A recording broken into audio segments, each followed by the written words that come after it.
ये बड़े बड़े जनरल कर्नल पानी में तैर रहे हैं घंटों, तो वो मुझे बड़ा अच्छा लगता था। तुम जागे हो खुली हैं आंखें पर जागी आंखों सोए हुए हो, तुम जागोगे मैं जागूंगा दुनिया भर में जा ताकूंगा, प्राण बसे मोरे ताक झांक में ये अधिकार मुझसे छीनो ना, तुम जागे हो खुली हैं आंखें पर जाके बात तब की जब पेपर 4 आने का हुआ करता था। कहते हैं आप वो काम बेहतर कर सकते हैं जिसमें आप 100% नहीं 200% आपका मन लगे।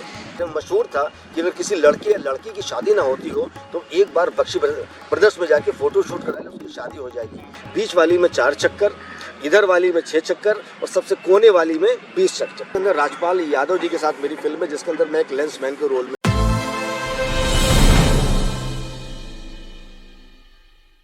नमस्कार, परफेक्ट पिक्चर चैनल में आपका स्वागत है। त्रिलोचन सिंह कालरा बहुत कई विधाओं में संपन्न है, खाली फोटोग्राफी ही नहीं। ये कुछ अपनी बताएंगे अपने जीवन के बारे में कि कैसे कैसे इन्होंने शुरू किया, कैसे आकर्षण बढ़ा।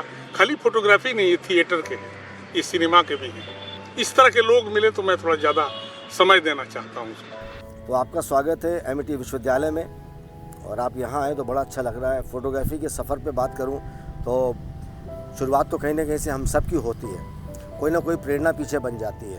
तो मुझे याद पड़ता है जब हम शुरुआत में थे तो हमारा घर कैंट में था, लखनऊ में। एक समय था जब एनालॉग फ़ोटोग्राफी यानी फ़िल्म फ़ोटोग्राफी अपने शबाब पे थी, तो सदर के अंदर इतने स्टूडियो थे कि शायद ही पूरे शहर में कहीं और होंगे। तो वहाँ पर जब हम लोग छोटे थे तो हम देखा करते थे तमाम स्टूडियोज़ के बाहर ब्लैक एंड वाइट फ़ोटोग्राफ पानी में वॉश हो रही हैं। बड़े बड़े जनरल कर्नल ऑफिसर बच्चे बूढ़ों की तस्वीरें जो हैं वो पानी में धुला करती थी। तो मैं सोचता था कि आखिर ऐसा क्या होता है जो ये पानी में फ़ोटोग्राफ को वॉश किया जाता है। तो इतने बड़े बड़े लोगों की फ़ोटोग्राफ देख के मुझे लगता था कि आखिर फ़ोटोग्राफी है क्या। शायद मुझे पेपर पढ़ना उस समय बहुत अच्छा लगता था। ये बात तब की जब पेपर 4 आने का हुआ करता था। इसी बीच में मुझे डांट भी पड़ा करती थी और मैं मोहल्ले में तस्वीरें देखा करता था बहुत सारी स्टूडियोज़ के बाहर। मेरे पेरेंट ने मुझे तमाम कामों में लगाया लेकिन मैं कभी मेरा उसमें मन नहीं लगा। कहते हैं आप वो काम बेहतर कर सकते हैं जिसमें आप 100% नहीं 200% आपका मन लगे। शायद फोटोग्राफी में मेरा मन नहीं लगता था। एक दिन मुझे बहुत बुरी तरह से डांट पड़ रही थी, तुम्हें जिस जगह पे काम पे भेजा जाता है तुम हमेशा वहाँ से वापस कर दिए जाते हो या तुम खुद लौट आते हो। तब हुआ ये कि एक दिन जब मैं डांट खा रहा था तो कैंट का स्टूडियो था मल्होत्रा स्टूडियो, वहाँ से एक आर्टिस्ट अचानक दुकान पे मेरे पहुँचे। मेरे छोटे भाई भी वहीं पर फोटोग्राफी लर्न कर रहे थे।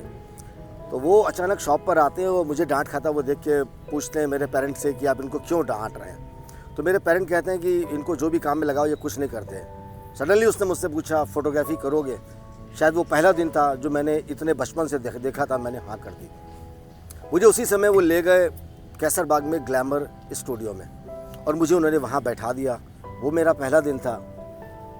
मैं एक स्टूडियो में पहुंच गया था, एक ऐसे स्टूडियो में जहां जब मैं गया वो वहां पर भी उनकी शॉप के बाहर फ़ोटो वॉश हो रही थी। तो मुझे पहली बार वो देखने को मिला। मैंने उनसे काम मांगा कि आप मुझे काम दीजिए।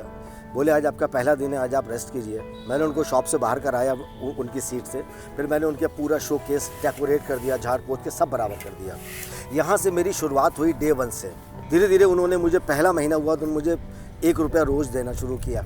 फिर दूसरे महीने उन्होंने मुझे 2 रुपये दिए, तीसरे महीने 3 रुपये और चौथे महीने 4 रुपये। इस तरह मैं 120 रुपया महीना अर्न करने लगा अपने शौक के कारण। वहाँ से अचानक थोड़ा टर्निंग पॉइंट आया। मेरे मौसा जी को पता चला, चूँकि वो कानपुर में थे। फोटोग्राफी का एक और सीड मुझ में पड़ा था कि ग्लैमर स्टूडियो ज्वाइन करने से पहले मेरे मौसा जी एक फ्रीलांस फोटोग्राफर थे कानपुर में। वो जेके जूट मिल में काम करते थे। जब छुट्टियों में मैं उनके घर गया तो वो डार्क रूम में मुझे प्रिंटिंग करते हुए दिखे। तब मुझे नहीं पता था ये लाल लाइट में जो काम होता है इसे कहते हैं डार्क रूम। तो शायद मेरा पहला बीज वहाँ से पड़ा था, दूसरा यहाँ पर आगे पड़ा। तो मेरे मौसा जी को पता चला, उन्होंने मुझे कानपुर बुलाया। तो मैं अपनी 120 रुपये महीने की सैलरी छोड़कर उनके पास फ्री ऑफ कॉस्ट में काम करने गया। तो वहाँ से कुछ दिन के बाद मेरा मौसा जी से मन भर गया, मैं वापस आ गया लखनऊ और मैंने पेरेंट्स से कहा कि मुझे यूपी के टॉप स्टूडियो में काम करना है जो हजरतगंज में है, मकबरा के पास में। उसका नाम था बख्शी ब्रदर्स। तब वहाँ 18 आदमियों की टीम थी। ये बात बता रहा हूँ आपको सन 80 के पास की।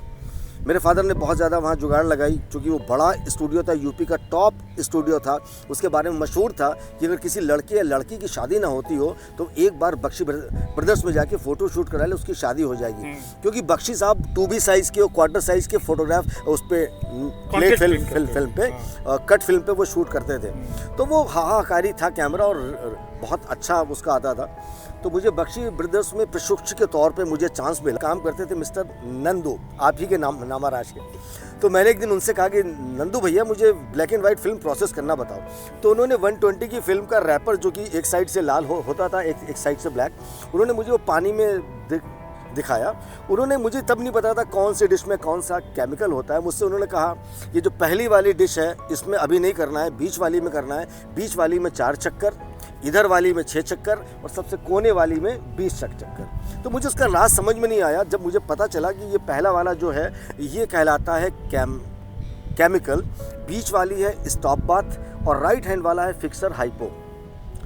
तो इस तरह से मैंने रैपर के सहारे रेखी करी फिल्म की और खुद वहाँ प्रोसेस किया। चूँकि रैपर गीला हो गया तो अक्सर फिल्में आती थी तो रैपर हर बार नया हमें मिल जाता था। एक दिन नंदू भैया गायब हो गए। उन्होंने सोचा कि अपने आप स्टूडियो से फ़ोन आएगा कि काम बहुत आ गया, आप आ जाओ। एक दिन वहाँ पे कस्टमर की फिल्में आ गई, क्योंकि उस समय शौकिया छायाकार बहुत थे। तो जब फिल्मों का बोझ बढ़ गया तो ग्लैमर साहब किसी से बात कर रहे थे, यार उसको भेजो और बताओ फिल्में इतनी पड़ी हैं। तब तक उन्होंने मेरी तरफ देखा, कहा कि काका तुम फिल्म प्रोसेस कर लोगे? मैंने कहा हाँ सर, मुझे एक बार उन्होंने सिखाया था, मैं कोशिश करूँगा कि मैं कर लूँ। तो मैं उनकी पहली फिल्म को जब प्रोसेस करके लेके आया तो मेरे दिमाग में वो चीज़ें नाच रही थी कि पहली डिश, दूसरी डिश और तीसरी डिश। तो मैंने पहली वाली जो पानी वाली में थी उसके अंदर मैंने 4 चक्कर फिल्म को टर्न किया, घुमाया राइट से लेफ्ट, लेफ्ट टू राइट। उसके बाद जो था फाइन ग्रेन नहीं था, बल्कि उसको कहेंगे हम पेपर वाला था केमिकल, जिसके अंदर 5 केमिकल से मिल के बनता है। उसके अंदर मैंने हाँ उसको कहेंगे हम डेवलपर, जो डेवलप कर, हाँ वो इमेज डेवलप करता है, पेपर वाला था डेवलपर, चूँकि फिल्म का बाद में पता चला वो होता है अलग। और उसके अंदर फिर मैंने करने के बाद फिर पानी में किया और 20 चक्कर मैंने फिक्सर में किए। फिर उसके बाद मैंने जब लाइट ऑन करके मैंने बाहर ले आके दिखाया तो हमारे ग्लैमर साहब बड़े खुश हुए, बोले कि तुम बेटा 2 फिल्में एक साथ कर लोगे अब। तो इस तरह से मुझे पहली बार 2 फिल्में एक साथ मिली, फिर इस तरह से 3, फिर इस तरह से मैं 6 फिल्में धोने का अनुभव हुआ।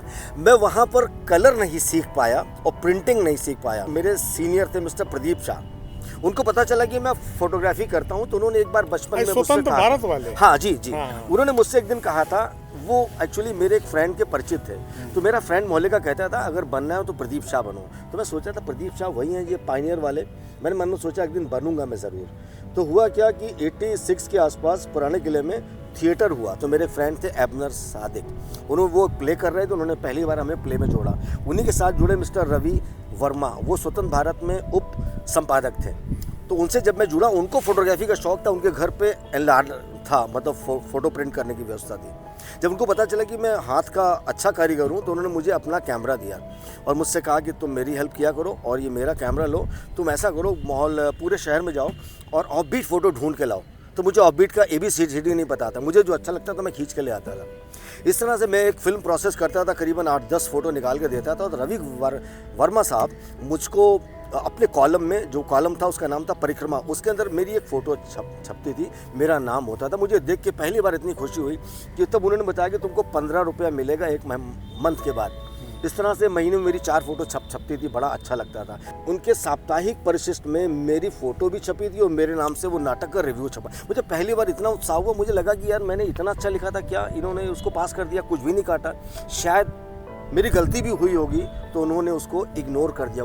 ये होता है लोग आपको बढ़ाने के लिए कितनी आपको हेल्प करते हैं। तो इस तरह से मेरी शुरुआत हुई। स्वतंत्र भारत जब मेरा सबसे पहला पेपर था प्रतिदिन, उसके बाद मैंने ज्वाइन किया, लॉन्च कराया राष्ट्रीय सहारा, उसके बाद हिंदुस्तान टाइम्स, फिर इंडियन एक्सप्रेस, जनसत्ता एक्सप्रेस, फिर यहाँ से वापस HT आया, HT से फिर दैनिक जागरण और फिर तहलका। तो 30 साल का ये कैरियर जब आया, इसके बीच में साथ साथ हमारी थिएटर भी जुड़ गया, क्योंकि हम लोगों ने थिएटर भी 86 में ही रवि वर्मा साहब के साथ जुड़ के हम लोगों ने थिएटर किया। उस समय एक प्ले होता था, स्ट्रीट प्ले, जिसका नाम था जनता पागल हो गई है। इस प्ले के हम लोगों ने करीबन 150 से ज़्यादा शो किए थे।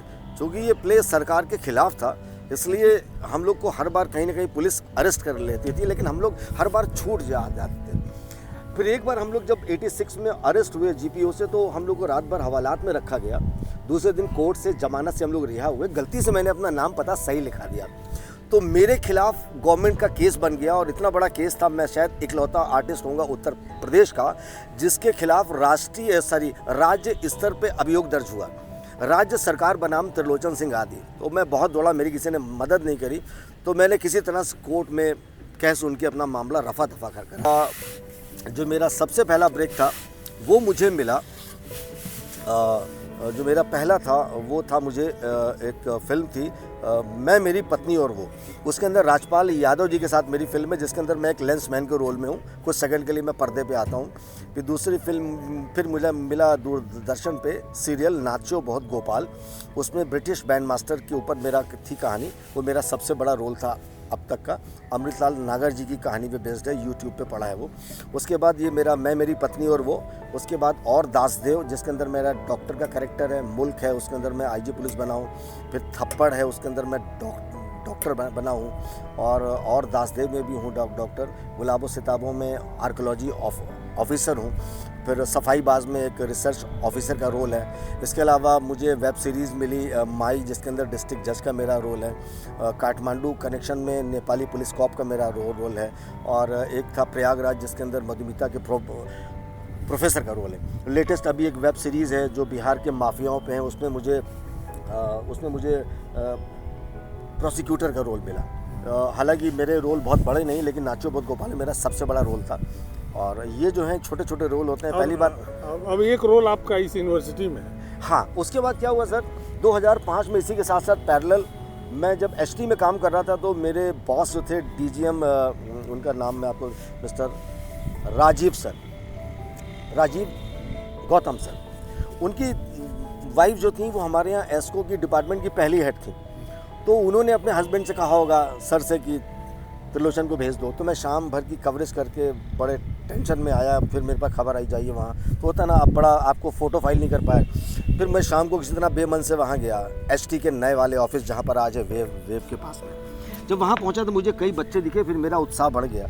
तो वहाँ पर मैंने बच्चों से मिला। उसके बाद नेक्स्ट डे आया गया हो गया। थर्ड डे मुझे गौतम मैम ने कॉल किया, कहा त्रिलोचन तुमको यहाँ के बच्चों को एक दिन बताना है कैमरे के बारे में, और मैं वैसे ही चला गया। मुझे लगा 1 घंटा जाऊंगा, बता के चला आऊँगा। उस 1 घंटे का उन्होंने मुझे उस समय 400 रुपया पे किया था। तो मेरी समझ में नहीं, मैंने पैसे नहीं लिए। उन्होंने कहा नहीं ले लो फोर्सफुली। मैंने कहा सर का मामला है, आप उनकी मिसेज है, मैं कैसे ले लूँ। उन्होंने कहा नहीं तुम ले लो, I will talk to sir. तो इस तरह से मुझे 400 मिले तो मुझे बड़ा अच्छा लगा। 1 हफ्ते के बाद गौतम मैम का फ़ोन आया कि बोले आप आए नहीं, तो मुझे पता चला मुझे रोज़ आना है। तो मैंने उनसे पूछा कि मेरा सिलेबस क्या है, पढ़ाना क्या है। तो गौतम मैम ने मुझे कहा कि आपको पढ़ाना क्या है, आपको आइए मैं आपको बताऊंगी। तो वही चीज़ें थी जो कैमरा के बारे में है, वही मुझे पढ़ानी पड़ती। तो इस तरह 2005 से मेरा as a guest faculty Amity school of mass com के साथ जो सफ़र शुरू हुआ वो फिर वहाँ से जारी हो गया। 2012 से लेके अब तक मैं यहाँ पर हूँ। तो 4 साल का मेरा गेस्ट फैकल्टी के तौर पे एक्सपीरियंस मान लें, और 2012 से अब तक मुस्तकिल चल रहा है। तो Amity school of mass communication में हमको मौका मिला, उन्होंने हमारी स्किल को चांस दिया, और आज की डेट के अंदर मैं ऊपर वाले का बड़ा शुक्रगुजार हूँ जहाँ पे डिग्रियाँ काम करती हैं। यहाँ मुझे मेरे योग्यता के दम पर कह लें या मेरे इतने अनुभव के दम पे मुझे आज भी हमारे जो बॉस हैं वो हमें चांस दे रहे हैं। आज की डेट के अंदर हम फोटोग्राफी, फोटो जर्नलिज्म के अलावा anchoring skills for radio and TV और ये सारी चीज़ें भी पढ़ाते हैं। थिएटर भी हमें जब होता है मौका तो हम लोग बच्चों की वो कराते हैं। तो एक फ़ोटो पत्रकार के तौर पर हमारा कैरियर रहा, एक एकेडमिशियन में डेस्टिनी ले आई, हमने तो कभी नहीं सोचा। फिर एक एक्टर के तौर पे तो कई बार पढ़ाई पिछड़ जाती है, चांस आपको पहले मिल जाते हैं, कई बार चांस आपको बाद में मिलते हैं, पढ़ाई आप पहले कर लेते हैं। तो मुझे तीनों विधा में ऊपर वाले ने चांस दिया। आज मेरा पीजी भी पूरा हो गया है, यूजी भी पूरा हो गया है, अब मैं पीएचडी करने के मूड में हूँ। तो मुझसे लोग कहते हैं तुम क्या करोगे, इतना करके मुझे लगता है कि कोई चीज़ अगर बाकी रह जाए तो पूरी कर लेनी चाहिए, क्योंकि शिक्षा की कमी शिक्षा ही पूरी कर सकती है और अनुभव की कमी शिक्षा भी पूरी नहीं कर सकती। बहुत धन्यवाद त्रिलोचन जी। साथियों, इस तरह की जो विभूतियाँ हैं युवा को बहुत लाभ देती हैं। डिमोरलाइजेशन ख़त्म होता है युवाओं में। कई बार युवा चिंतित हो जाते हैं कि मैं क्या करूँगा लाइफ में। बहुत चांस मिलते हैं, आप लगे रहिए।